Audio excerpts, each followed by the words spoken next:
Hello and welcome to the Superposition Guys podcast. My name is Yuval, and my guest today is Bob Coecke, Chief Scientist at Quantinuum. Bob and I discuss his new book, Quantum in Pictures, ZX Calculus, Quantum Natural Language Processing, Spiders, the Transition from Academia, and much more. We hope you enjoy this episode. Hello, Bob, and thank you for joining me today. It's a pleasure. So who are you and what do you do? Okay, so I'm Bob, that's one thing. Currently, I'm Chief Scientist at Quantinuum. Before that, I was Chief Scientist at Cambridge Quantum, before the merger with Honeywell Quantum Systems. And before that, I was a faculty at Oxford University, where I've been for some 20 years, mostly as a full professor, and I built a big group there in computer science, some 50 people. I'm by training a physicist, but I've been pretty much all over the place, to be honest. I am, and since recently I'm also a distinguished visiting research chair at the Perimeter Institute for Theoretical Physics in Canada. Well, it's an honor to have you, and I think that amongst your other accomplishments, you're also a book author, and you have a book that's coming out. Maybe you can tell me a little bit about that, please? Yes, there's two books actually. I had a book called Picturing Quantum Processes, which I think came out in 2017. I wrote with Alex Kissinger. And that was a book full of diagrams showing that you can actually translate all of quantum theory in diagrammatic languages. But it was a university level book. It was something we wrote for the course that Alex and I were giving at Computer Science, Oxford University. And it was actually close. I mean, I think any undergraduate could take it, but we were pretty much teaching it like at a postgrad level at a time. Now, there's a new book out with Stefano Gobbioso called Quantum in Pictures, and there we have taken away any mathematical barrier so that this should be a broadly accessible book. Like we had, for example, teenagers in mind, maybe younger, who knows, and the amateur who doesn't have a math background but is very interested in physics, or the professional. No professional, because there's stuff in there that's actually cutting edge new too. The book seems to introduce ZX Calculus, I think, through images. Are you targeting it for a particular age group, or and once they finish the book, do you expect them to then move into tensors and more sophisticated math, or there's no wire? The interesting thing is there is nothing more sophisticated than what you find in that book for teenagers, because this entire field, and that's how I started and came into it, was through category theory. Category theory is sort of considered the most sophisticated maths in the world, most abstract for sure. And so I started this in 2003, like reformulating quantum theory in a new way, an entirely new way, which, I can elaborate on that later. But it turned out that you could equivalently do this kind of abstract math by just drawing pictures. This was a very new result from the late 90s, that you could do this, and this traced back to work Penrose did in the 60s and the 70s, where he started to draw tensor notation as pictures. So it's highly non-trivial stuff, and the last couple of years, this particular math, even though we use it as an educational vehicle, also is being used widespreadly now in quantum industry to tackle problems of complexities that you simply can't handle otherwise. So it's both on the way, in a way, cutting edge quantum tech stuff, and on the other hand, it makes quantum stuff accessible to a much broader audience. I didn't mean to suggest that it was simplistic. I understand that it can do something very sophisticated. Let me say something to you.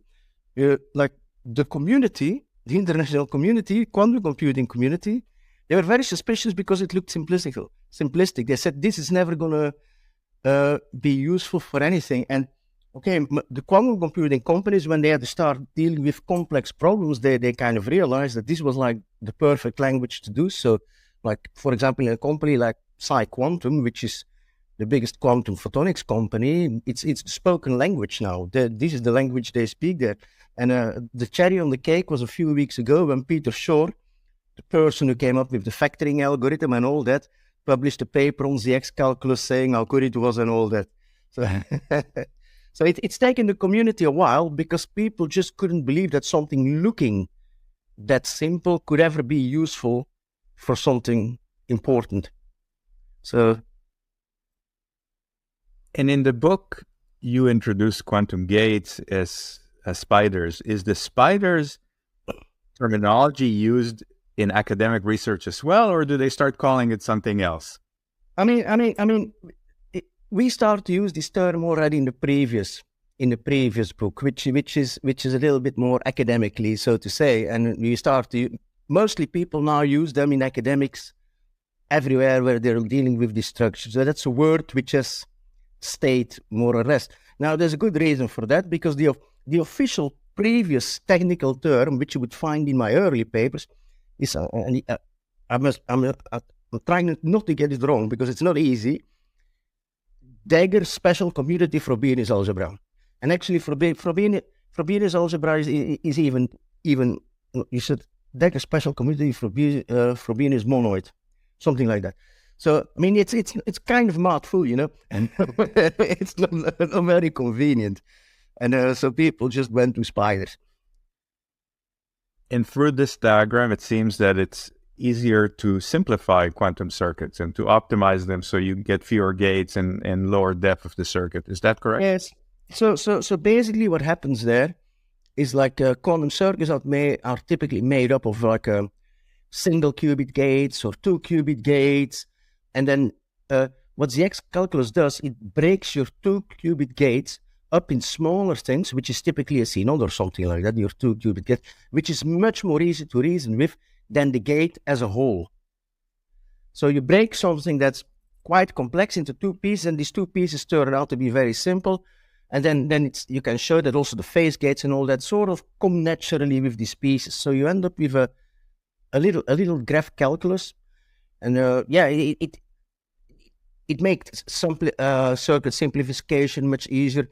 For example, in quantum optics, like in photonics, as a photonic quantum computer, the error correction becomes much easier. That's also what Shor was advertising. We now should use these things for error correction too. They have been used by Google for surface codes and things like that. Like lots of practical things which now come up in quantum computing. And myself, these diagrams led to the field quantum natural language processing. It would never have come about without the diagrams. There's no way anybody would now even be doing this on a quantum computer without the diagrams. The diagrams refer to gate-based quantum computers. I'm wondering, is there an analogy for the analog computers, the analog Hamiltonian simulation type? Okay. So recently, people sort of figured out how to exponentiate and integrate and differentiate and write Hamiltonians in the X calculus. It's a very new thing. This is from 2022. So things are moving in that direction for sure, and they've been used for quantum machine learning. Now, you mentioned gate-based quantum computing. So there is another paradigm which most photonics companies are doing, which is measurement-based quantum computing. And the interesting historical thing is that in 2007, Ross Duncan, who's the head of software at Quantinuum, and myself, we came up with the X calculus by actually looking at measurement-based quantum computing, not gate-based quantum computer. And the measurement-based what all the photonics people use, and it's not a surprise. They were the first to completely starting to adopt this in quantum industry as their language, because it was kind of made for them. But then it turned out to be good for gate-based too, and some other things. You mentioned quantum natural language processing, and natural language processing is very much in the news these days with ChatGPT and all these trained models. How is quantum NLP different, and what type of better results might you be able to expect one day with quantum NLP? So historically, this direction started for me. I mean, I had no background whatsoever in linguistics, natural language processing, but I was developing this stuff you find in our books, which is technically called categorical quantum mechanics. It's a heavy name, so we call it now quantum pictorialisms or quantum in pictures, but the initial name was categorical quantum mechanics. I was developing this, and I gave a talk about this in 2005 at McGill University, and in the audience was Jim Lambeck, who is like somebody who wrote a paper in 1956, The Mathematics of Sentence Structure, which is very seminal and created a lot of the sort of computational linguistics field. And he saw me talking about quantum teleportation in pictures, like you find it in the new book and all that. He saw me talking, presenting quantum teleportation, and he said, "Hey, Bob, this is grammar." I said, "No, Jim, this is quantum teleportation, this is physics." No, Bob, this is grammar. And he was right, because through the right glasses, which are these glasses of category theory, which I was wearing at the time, grammatical structure and description of structure in language is exactly the same as the sort of match you use to describe quantum teleportation in pictures. It's the same thing. It's exactly the same thing. And a bit later, Steve Clark, who's now the head of AI at Quantinuum, who was a colleague then in University of Oxford of me, he explained the problem people had at the time in language theory. We had theories for grammar, we had theories for meaning, like now ChatGPT and all these GPTs using, which are vector embeddings, but they didn't know how to combine them. They didn't know how you, for example, when you know the meaning of a word and you know grammatical structure, can we produce something representing the meaning of an whole sentence, an entire sentence? It's a very natural thing. It's something we humans can do very easily. We do it naturally, but there was no theory there. And then we used, basically, following Jim Lambeck's observation, we just used the diagrammatic quantum formalism to build a new theory of language. At the time, we weren't thinking at all at quantum computers. We had no quantum computers in mind whatsoever. But then later, when the quantum computers came, I mean, it was a natural thing to do. And because of this extra structure, because of all this extra structure, we could actually do something that nobody expected. Train a quantum computer to understand some sentences and to understand some words, and then do something like question answering. I mean, it was a complete shock for me that this was even possible in any way. And but yeah, we did it. We did it in 2020.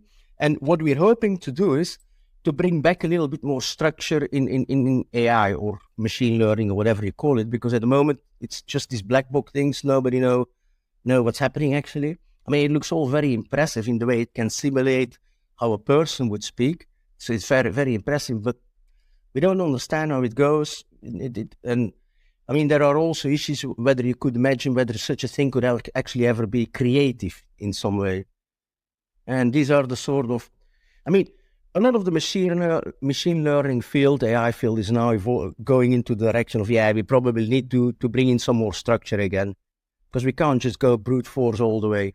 And that's kind of what we're bringing in. And if you look at the quantum NLP today with today's computers, what is quantum NLP able to achieve in terms of complexity or results?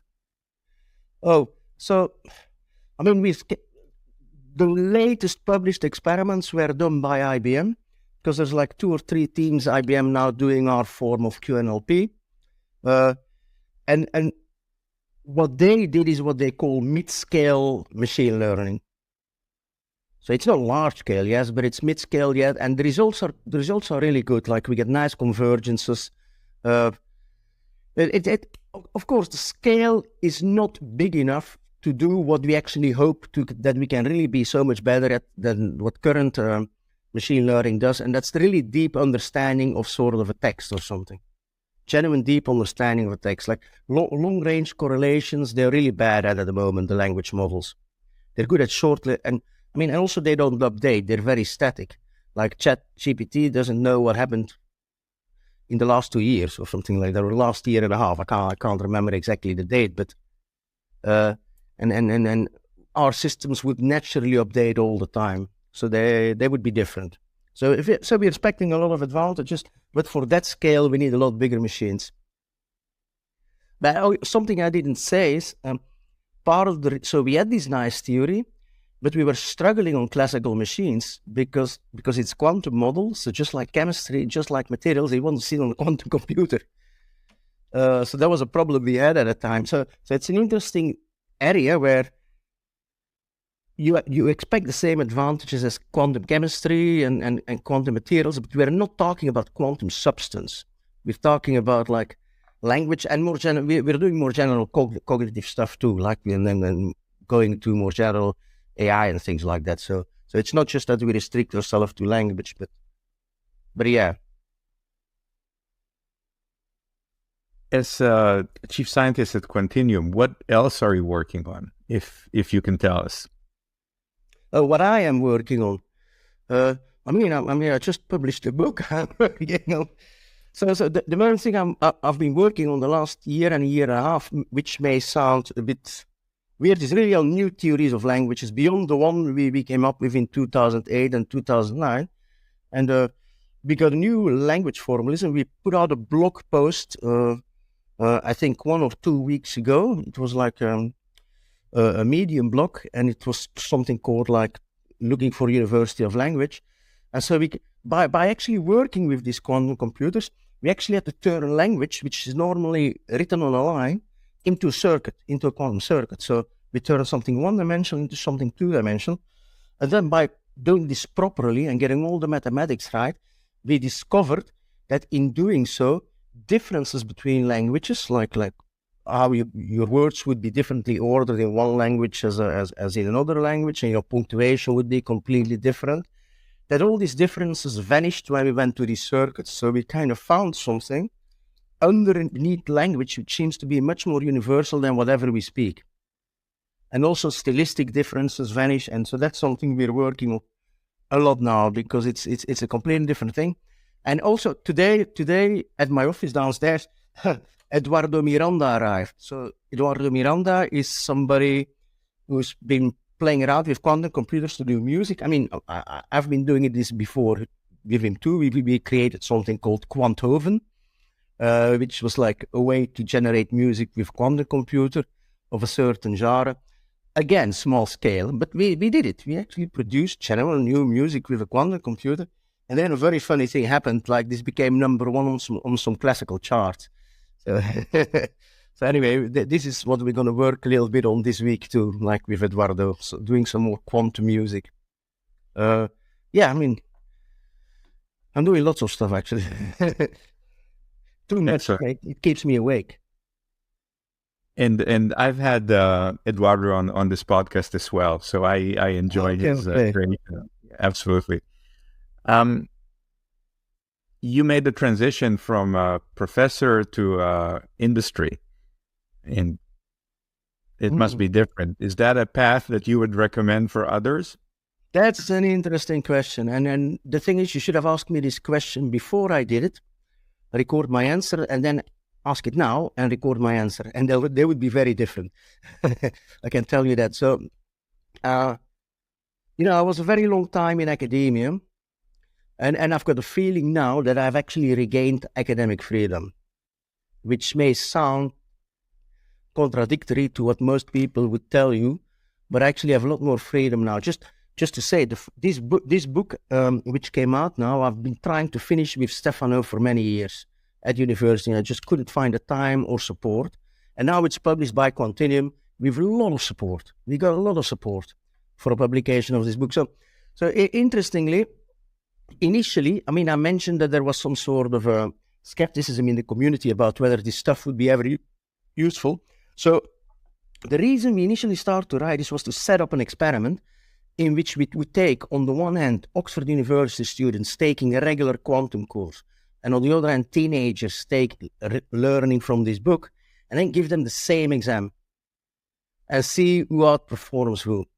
So that was the experiment we had in mind. But we just couldn't find any support in academia, hardly any support to do it. And now it's all supported by actually mainly quantum industry, not just Quantinuum, but also IBM is helping with it.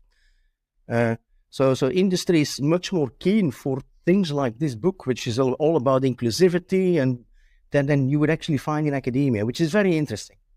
It's very interesting. And also the sort of stuff I'm doing now with QNLP, would have been impossible in academia, because the nature of the jobs and the nature of people's careers is very different. I mean, I could write a book about it. But I mean, a lot of people actually have followed my example and gave up faculty positions. And, quite a number who are now working in my team.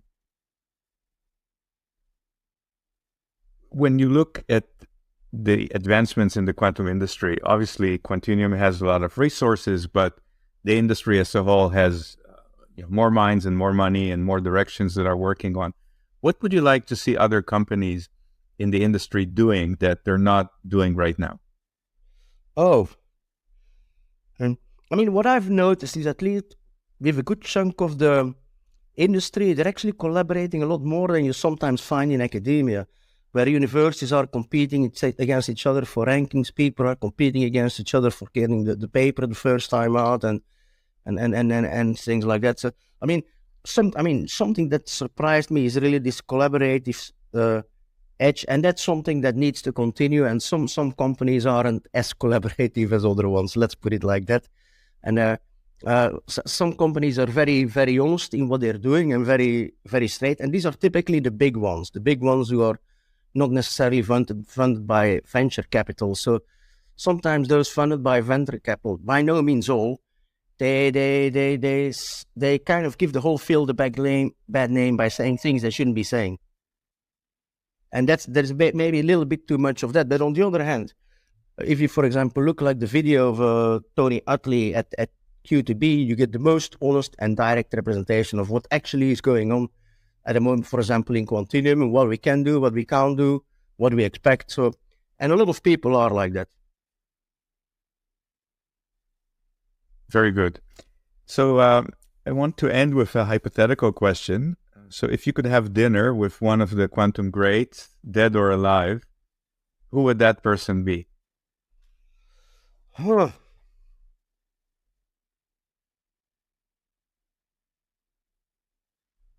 Well, that would be, I guess, Schrödinger. And why? Because these all like so one of the things like which this book also puts forward, and all this diagrammatic formalism, is a new world view, really, which departs from what is almost 2,500-year old worldview, going back to Aristotle and Parmenides and all these people, where you think about the thing of how it is made up. So if you want to know, if you understand the physics thing, you go to smaller particles inside. You go to small. If you want to understand human, you start doing autonomy. If you want to understand maths, you break it down in its elements and set theory. So the kind of maths which we have in our book, it actually puts like composition of systems as on the first place. Like you got things, and then you want to understand things by what happens if you bring them together. Like if you bring two people together, like what is the relationship which emerges and all that, and this sort of more relational mathematics. Schrödinger actually put this forward in somewhere in 35. By saying actually the most important thing in quantum is not measurement, but is a tensor product. And that's, and to some extent, all that I've done is basically taking that idea seriously and translating all of quantum mechanics in tensor language only, composition language only. So there, he's probably not Schrödinger did a lot of bad things in his life, very bad things. So it's maybe not the most, but it was an hypothetical question. Assuming that Schrödinger didn't do bad things in his life. Let's put it like that. It was just about the scientific idea. Yeah. Absolutely. And maybe if he saw your book, it would not be Schrödinger's cat, but Schrödinger's spider. Yeah, effectively. So we covered a lot of topics today, from quantum natural language processing to a unified model of languages and spiders and ZX calculus. Is there anything else that you'd like to share with the community before we end our discussion today? No, it's all fine. Just go and buy the book. It's available since today, which is probably a different day from when you actually will hear this. But just a few hours to go, it just came on the market. So it's now available for everybody, pretty much in every country, instantly. Excellent. I certainly enjoyed reading it, and I hope my listeners will as well. Bob, thank you so much for joining me today. Thank you. Bye.